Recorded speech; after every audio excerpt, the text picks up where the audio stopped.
কেন্দ্রে ফের নরেন্দ্র মোদী সরকারের প্রত্যাবর্তন ঘটছে বলে যে ইঙ্গিত মিলেছে বুথ ফেরত সমীক্ষায়, কিন্তু সেই সমীক্ষা রিপোর্ট কার্যত উড়িয়ে দিলেন কংগ্রেস সাংসদ রাহুল গান্ধী। তার সাফ বক্তব্য, এটাকে বুথ ফেরত সমীক্ষা বলে না, এটাকে মোদি মিডিয়ার সমীক্ষা বলা উচিত। এটা আসলে মোদিজির কল্পনার সমীক্ষা। বুথ ফেরত সমীক্ষায় ইন্ডিয়া জোট 180টির মতো আসন পেতে পারে বলে যে রিপোর্ট এসেছে তাও খারিজ করে দেন রাহুল গান্ধী। জানান, ইন্ডিয়া জোট 295টি আসন পেতে চলেছে। লোকসভা নির্বাচনের ফল ঘোষণা কেন্দ্রে ফের মোদী সরকারের প্রত্যাবর্তনের ইঙ্গিত মিলেছে। মোটামুটিভাবে 400 কাছাকাছি আসন নিয়ে বিজেপি নেতৃত্বাধীন এনডিএ জোট কেন্দ্রে ফের ক্ষমতায় ফিরছে বলে যে ধরা পড়েছে একাধিক সমীক্ষাতেই। কিন্তু ওই বুথ ফেরত সমীক্ষাকে গুরুত্ব দিতে নারাজ বিজেপি বিরোধী ইন্ডিয়া জোট। তাদের মতে ফলাফল ঘোষণার আগেই বিজেপি জিতছে বলে যে দেশবাসীর মনে ধারণা মূল্যবোধ করে তোলার চেষ্টা চলছে। বুথ ফেরত সমীক্ষার সঙ্গে বাস্তব ফলাফলের ফারাক 4 জুন বোঝা যাবে বলে দাবি করেছেন ইন্ডিয়া জোট।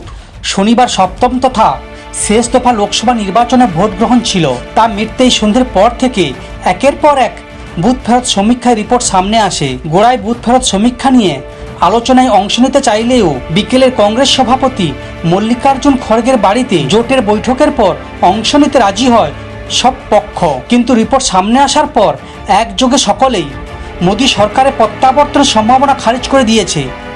রাহুলের পাশাপাশি জোটের অন্য শরিকরাও একে একে মুখ খুলতে শুরু করেছে। কংগ্রেস নেতা জয়রাম রমেশের কথায় এই বুথ ফেরত সমীক্ষা ভুয়ো। ইন্ডিয়া জোট 295 কম আসন পাবে না, কারণ প্রধানমন্ত্রী নরেন্দ্র মোদী এবং অমিত শাহ নির্বাচন কমিশন গণতান্ত্রিক রিটার্নিং অফিসারদের ওপর চাপ সৃষ্টি করতে চাইছেন। ওরা মনস্তাত্ত্বিক খেলা খেলতে নেমেছেন, আবারও ওরাই ক্ষমতায় ফিরবে বলে ধারণা তৈরি করছেন। কিন্তু বাস্তব পরিস্থিতি একেবারেই আলাদা। ইন্ডিয়া জোটের শরিক সমাজবাদী পার্টির নেতা অখিলেশ যাদব সোশ্যাল মিডিয়ায় লেখেন, ক্রোনোলজিটা বুঝতে হবে। বিরোধীরা প্রথমেই বলেছিল বিজেপি 400-র বেশি আসন পাবে বলে দেখানো হবে, যাতে কারচুপির সুযোগ পাওয়া যায়। এই বুথ ফেরত সমীক্ষা কয়েক মাস আগেই তৈরি করে রাখা হয়েছিল। এই সমীক্ষা সামনে এনে আসলে মানুষের সঙ্গে বিশ্বাসঘাতকতা করা হচ্ছে। এই বুথ ফেরত সমীক্ষাকে সামনে রেখে সোমবারের শেয়ার বাজারে লাভের গুড় ভরে তুলতে চায় বিজেপি। ইন্ডিয়া জোটের সমস্ত কর্মী, পদাধিকারীরা এবং প্রার্থীদের বলবো, ইভিএম পাহারায় কোনো গাফিলতি চলবে না। ইন্ডিয়া জোট জিতছে, তাই সতর্ক থেকে ভোট গণনা করান। জয়ের প্রমাণপত্র হাতে নিয়ে উৎসবে সামিল হন। তৃণমূলের মুখপাত্র এ ব্যাপারে একমত। সোশ্যাল মিডিয়ায় তিনি লেখেন, বাংলায় 30টির বেশি আসন জিততে চলেছে তৃণমূল।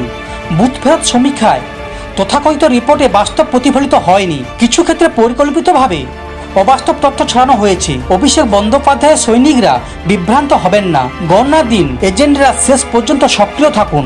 বুথ ফেরত সমীক্ষা যাই বলুক না কেন, ইন্ডিয়া জোট 295 পেয়ে জয়ী হবে বলে দাবি করেছেন বিরোধীরা। সমস্ত খবর দেখতে এই চ্যানেলের সঙ্গে থাকুন। ধন্যবাদ।